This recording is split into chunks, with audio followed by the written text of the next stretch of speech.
ব্রাজিলের 2026 বিশ্বকাপ অধ্যায় শেষ, কিন্তু কার্লো আনচেলত্তি ও সেলেসাওর জন্য পরবর্তী অধ্যায় ইতোমধ্যেই শুরু হয়ে গেছে। আর সেই নতুন ব্রাজিল দলটি বিশ্বকাপে দেখা দলের চেয়ে অনেকটাই ভিন্ন হতে পারে। এখন দীর্ঘমেয়াদী লক্ষ্য 2030 বিশ্বকাপ। তাই ব্রাজিল এমন কিছু অভিজ্ঞ খেলোয়াড়কে ধীরে ধীরে সরিয়ে নতুন প্রজন্মকে দায়িত্ব দেওয়ার প্রস্তুতি নিচ্ছে, যারা বছরের পর বছর দলটিকে নেতৃত্ব দিয়েছেন। আর এই পরিবর্তনের প্রথম বাস্তব চিত্র দেখা যেতে পারে অস্ট্রেলিয়া ও ভারতের বিপক্ষে আসন্ন আন্তর্জাতিক প্রীতি ম্যাচগুলোতে।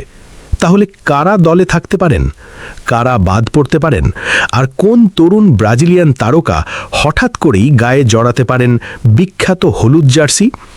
এসব প্রশ্নের উত্তরই হয়তো আগামী 4 বছরের জন্য আনচেলত্তির ব্রাজিলের প্রাথমিক পরিকল্পনার চিত্র তুলে ধরবে। ব্রাজিলিয়ান ফুটবল কনফেডারেশন বা সিবিএফ ইতোমধ্যেই নিশ্চিত করেছে বিশ্বকাপের পর আনচেলত্তি জাতীয় দলের স্টাফদের সঙ্গে আবারও কাজ শুরু করেছেন। তার মূল লক্ষ্য 2030 বিশ্বকাপের পথে নতুন দল তৈরি করা। সেপ্টেম্বরে অস্ট্রেলিয়ার বিপক্ষে ব্রাজিলের 2টি ম্যাচ রয়েছে। এরপর অক্টোবরের শুরুতে কলকাতায় ভারতের বিপক্ষে খেলবে সেলেসাও। এই ম্যাচগুলো শুধুই নিয়ম রক্ষার প্রীতি ম্যাচ নয়, আনচেলত্তির জন্য এগুলো খেলোয়াড় পরীক্ষা করা, স্কোয়াডে পরিবর্তন আনা এবং ভবিষ্যতে ব্রাজিল দলের মেরুদণ্ড হয়ে উঠতে পারেন এমন ফুটবলারদের চিহ্নিত করার বড় সুযোগ। গোলরক্ষক পজিশনেই দেখা যেতে পারে অন্যতম বড় পরিবর্তন। অ্যালিসন বেকার এখনও ব্রাজিলের অন্যতম অভিজ্ঞ গোলরক্ষক, এবং এই পরিবর্তনের সময় তার নেতৃত্ব দলের জন্য গুরুত্বপূর্ণ হতে পারে। তবে তার পেছনে থাকা তরুণ গোলরক্ষকদের দিকে আনচেলত্তি এবার আরও বেশি নজর দিতে পারেন। হুগো সুজা, কার্লোস মিগুয়েল এবং আরও কয়েকজন উদীয়মান গোলরক্ষক সুযোগ পেতে পারেন। সান্তোসের গোলরক্ষক ব্রাজাওকেও আলোচনায় দেখা যেতে পারে। তবে এর অর্থ এই নয় যে ব্রাজিল একেবারে অভিজ্ঞতা থেকে মুখ ফিরিয়ে নিচ্ছে, বরং লক্ষ্য হচ্ছে ভবিষ্যতের জন্য একাধিক নির্ভরযোগ্য গোলরক্ষক প্রস্তুত রাখা। কারণ 2030 বিশ্বকাপ এখনও 4 বছর দূরে, আর নতুন গোলরক্ষক শ্রেণী তৈরি করার জন্য আনচেলত্তির হাতে যথেষ্ট সময় রয়েছে। সেন্টার ব্যাক পজিশনও হতে পারে নজর রাখার মতো একটি গুরুত্বপূর্ণ জায়গা। গ্যাব্রিয়েল মাগালহায়েস ও মার্কিনিয়স ব্রাজিলের গুরুত্বপূর্ণ খেলোয়াড় হলেও পরিবর্তনের প্রক্রিয়া ইতোমধ্যেই শুরু হয়ে গেছে। আনচেলত্তি স্পষ্ট করে দিয়েছেন তিনি রাতারাতি পুরো স্কোয়াড বদলে ফেলতে চান না, বরং অভিজ্ঞতার ধারাবাহিকতা ধরে রেখে ধীরে ধীরে নতুন প্রজন্মকে সুযোগ দিতে চান। অর্থাৎ অভিজ্ঞ ডিফেন্ডাররা এখনও গুরুত্বপূর্ণ ভূমিকা রাখতে পারেন, তবে তরুণদেরও নিজেদের প্রমাণ করার সুযোগ দিতে হবে। এই পরিকল্পনা থেকে সবচেয়ে বেশি লাভবান হতে পারেন মুরিলো ও ভিটর রেইস। পাশাপাশি ব্রেমার ও লিও অর্টিজও জায়গা পাওয়ার লড়াইয়ে থাকতে পারেন। বিশেষ করে আনচেলত্তি যদি ভিন্ন ভিন্ন ডিফেন্সিভ কম্বিনেশন পরীক্ষা করতে চান, তাহলে তাদের সুযোগ পাওয়ার সম্ভাবনা রয়েছে। তাই অস্ট্রেলিয়া ও ভারতের বিপক্ষে ম্যাচগুলো শুধু ক্যালেন্ডারের কয়েকটি ম্যাচ নয়, এগুলো হয়ে উঠতে পারে ব্রাজিলের পরবর্তী ডিফেন্সিভ জুটির জন্য অডিশন। ফুলব্যাক পজিশনেও আরও বড় পরিবর্তন আসতে পারে। দানিলোর মতো অভিজ্ঞ খেলোয়াড়দের ওপর নির্ভরতার সময় ধীরে ধীরে শেষের দিকে যাচ্ছে। আনচেলত্তি ইতোমধ্যেই ইঙ্গিত দিয়েছেন যে পরবর্তী চক্রে দানিলো তার পরিকল্পনার অংশ নন, ফলে নতুন প্রজন্মের জন্য দরজা খুলে যাচ্ছে। ওয়েসলি ও ভান্ডারসনের মতো খেলোয়াড় এখন অনেক বেশি গুরুত্বপূর্ণ হয়ে উঠতে পারেন।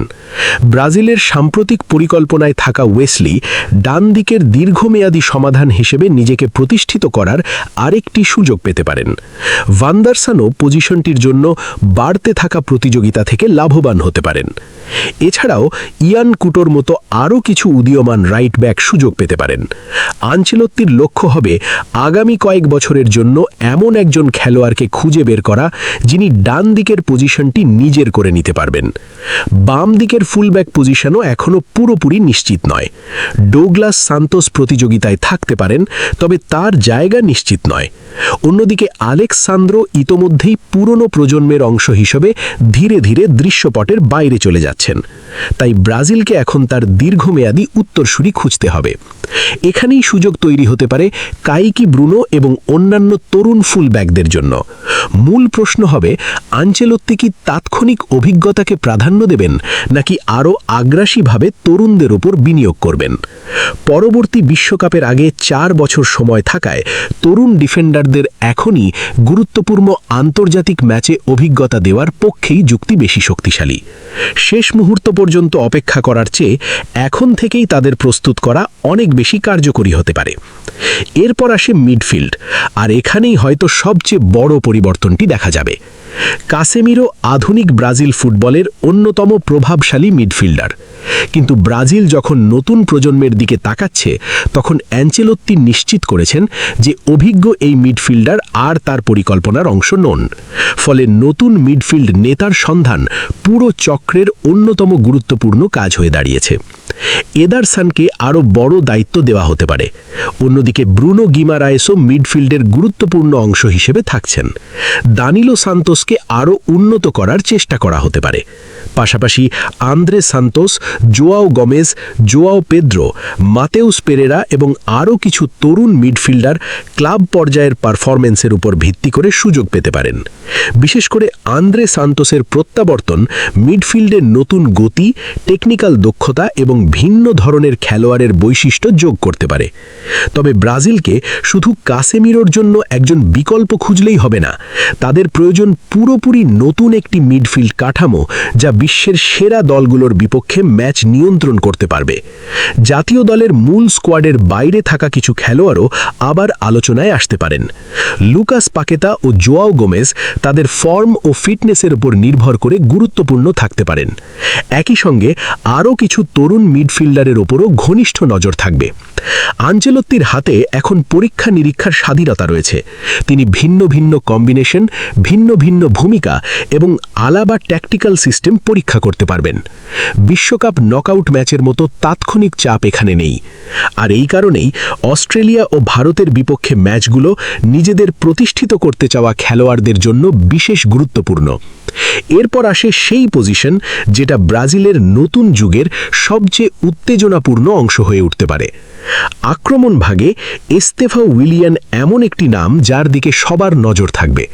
তরুণ এই উইঙ্গার ইতোমধ্যেই দেখিয়েছেন কেন ব্রাজিলিয়ান সমর্থকরা তাকে দেশের অন্যতম উজ্জ্বল আক্রমণাত্মক প্রতিভা মনে করেন।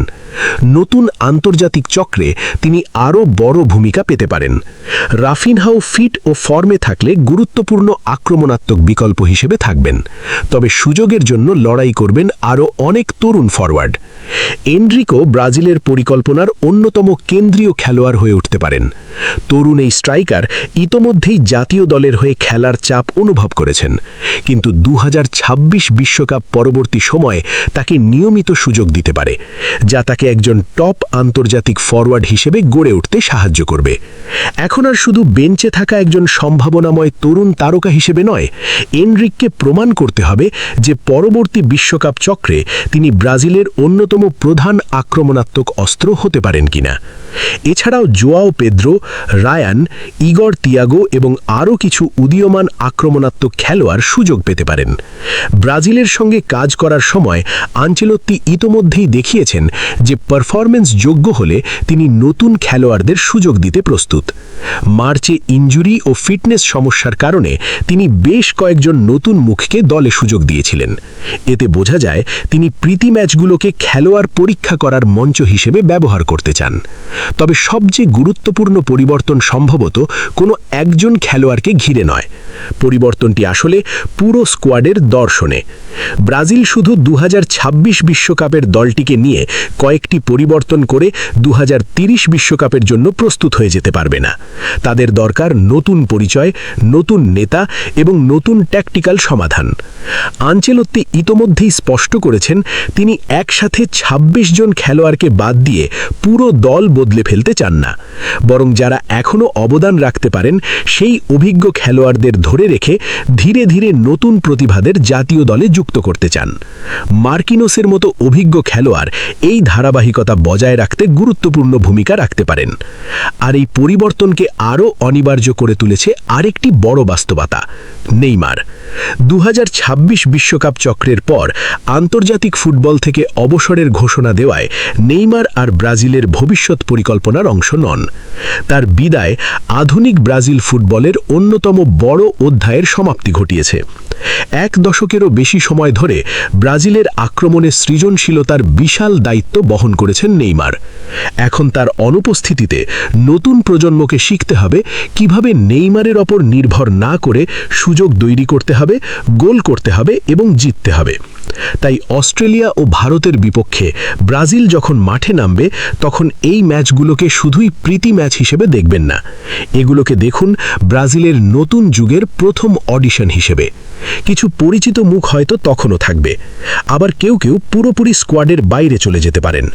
যারা এতদিন সুযোগের অপেক্ষায় ছিলেন সেই তরুণ খেলোয়াড়রাই হঠাৎ করে নিয়মিত আন্তর্জাতিক তারকা হয়ে উঠতে পারেন।